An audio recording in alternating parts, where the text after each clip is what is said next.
Operations Desert Shield and Desert Storm proved once again the value of superior air power. A major component of the air war was the use of helicopters.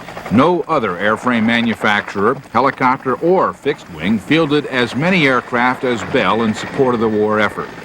The bulk of the helicopters employed by the U.S. Army during Desert Shield and Desert Storm were Bells. This included OH-58As and Cs, UH-1H and V model Hueys, and AH-1E and F model Cobras. Many of these aircraft saw combat action in Vietnam some 20 years ago, again proving the reliability and toughness of Bell products. For high-tech, state-of-the-art lethality, there was nothing to compare to the 115 OH-58Ds deployed in Desert Storm. No stranger to this arena, ship-based RMD models have been patrolling the troubled waters of the Gulf for nearly 3 years prior to Desert Storm. We were one of the first ones up there. We were prepared, and we flew in support of the embassy takeover, or the reoccupation, I guess is a better way to phrase it, of the American and British embassies. And again, we were called on because we do have unique capabilities that no one in the Army, the Air Force, the Marines, or the Navy possess. And that is, again, our long-range night system and our ability to deliver precision weapons. Based aboard 2 U.S. Navy frigates, armed OH-58D Kiowa Warriors from the 4th of the 17th were responsible for taking out an Iraqi Silkworm missile site that had the entire Allied naval fleet pinned down. The Silkworm missile site was located on Falika Island, and this site was causing great concern with the Navy because the naval forces wouldn't move any farther north until they knew that that site was inactive. The naval fast movers off the carriers had been trying for roughly 48 hours to destroy this site, and with no avail. They'd hit around it and they'd knocked out some of the other units on the island, but they couldn't hit it. So one mission we were going to do a coastal recon, and received an in-flight mission change. And the mission was to fly up to Falika and, if possible, take out the Silkworm missile site. Once on station, we made 3 passes, roughly 20 minutes. The first missile went ballistic. It didn't score a direct hit on the missile site, but it did take out a ammo bunker. The second or the third final pass, we scored a direct hit on the Silkworm missile site. This, in talking with the naval commanders, allowed the naval forces, to include the amphibious assault force and the battleships, freedom of access through the northern Arabian Gulf. Also allowed them to support the ground war by allowing us to get within 12 miles of the Kuwaiti coast and allow the battleships to support the ground operations, and the assault force to do the feint on Falika Island and to the coast.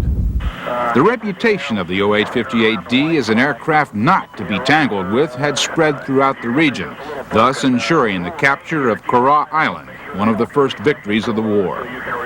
Basically, it was the aircraft that was the one that took the island down, because when we asked some of the prisoners, why'd you give up so easily? You know, you didn't fire a shot upon any of our aircraft. And, you know, basically there was 29 of you and just 2 aircraft. You had RPGs and a full array of anti-aircraft weapon systems, and they said basically that we just looked too threatening. The aircraft looked too ominous. They looked like they were overpowered. Maintained by soldiers, the OH-58Ds enjoyed the highest fully mission-capable rates of any Army helicopter in the war.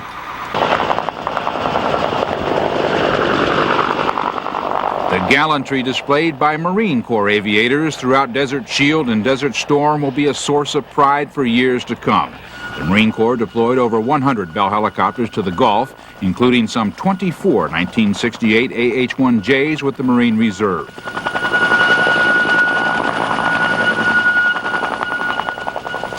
The Js carried rockets and guns and were used in an escort role and for fire suppression.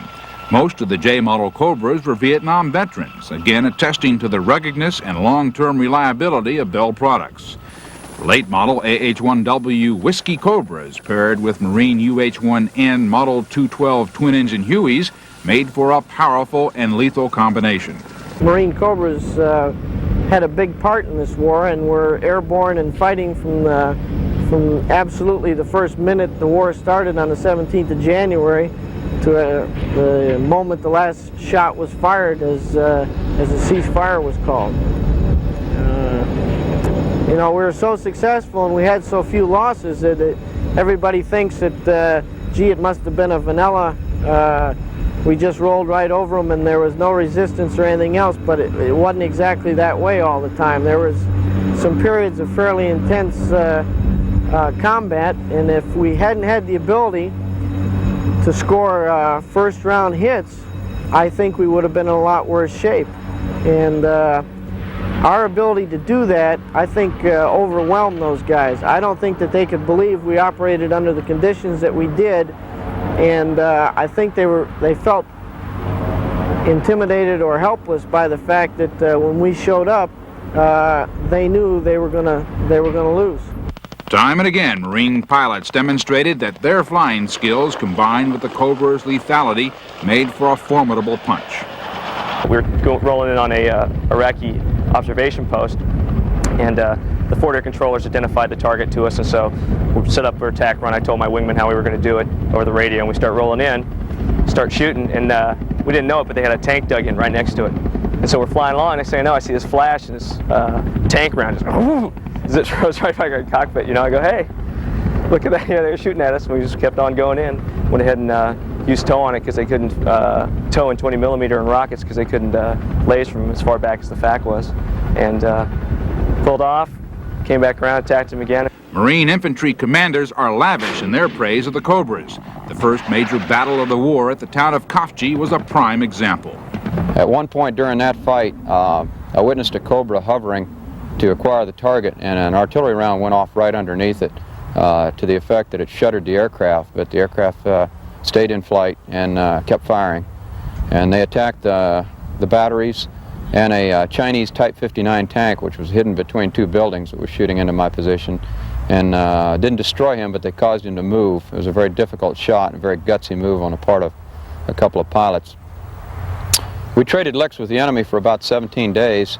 My preferred weapon at that time was a Whiskey Cobra with the C-squared element aboard the November model Huey. They were responsive, they were always on time, and very, very aggressive in their behavior. We attacked everything from observations posts to dug-in infantry, to tanks, to armored personnel carriers, multiple rocket launchers, AAA sites, any point target that was within our capabilities of engaging. At some point in time during the war, we engaged it. And I got to say that it certainly wasn't just my squadron. My sister squadron, 367, also played a large role in our success. I think that the final tally was about 100 tanks, 40-some armored personnel carriers, number of observation posts, about a dozen multiple rocket launchers, numerous trucks and vehicles, and several AAA sites.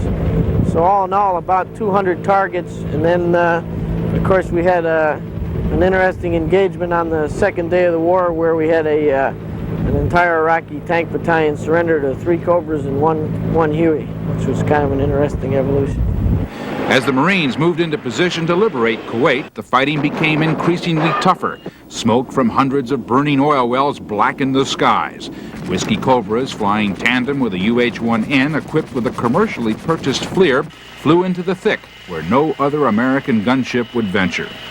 Through the evening, the weather deteriorated, and the smoke from the oil fires, which is pretty well known worldwide now, the catastrophe that occurred there. Well, that had affected our immediate battlefield. Ceilings were very low, and the next morning we did absorb a counterattack, and we know it was at least 2 brigades, possibly a third of all the division forces. Mainly the attack came from the east. And early that morning, as we I know I personally experienced an exciting morning because the counterattack hit at the division forward CP. Within 200 meters we had armored vehicles and tanks. And before the day was over, there were 35 destroyed around that immediate vicinity. Those are APCs or BTR-60s type vehicles and 4 or 5 tanks.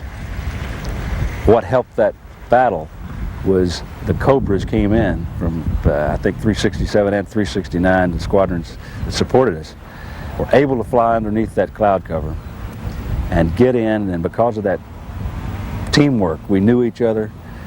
The fight took place, there were Hellfires being launched from directly over our CP at about maybe 50 to 100 meters above our CP, destroying enemy armored vehicles within 300 meters of our CP. And of course, I contribute quite a bit to the Cobra community for me being able to stand here today, and I know several of us on the ground do that as well. The Whiskey Cobra was maintained in the field entirely by U.S. Marines, not the factory personnel required to maintain other U.S. gunships. Nonetheless, the Cobras enjoyed superior FMC rates and were used throughout Operations Desert Shield and Desert Storm, not just during the 100-hour surge. And when the Marine infantry needed them, the Cobras were ready.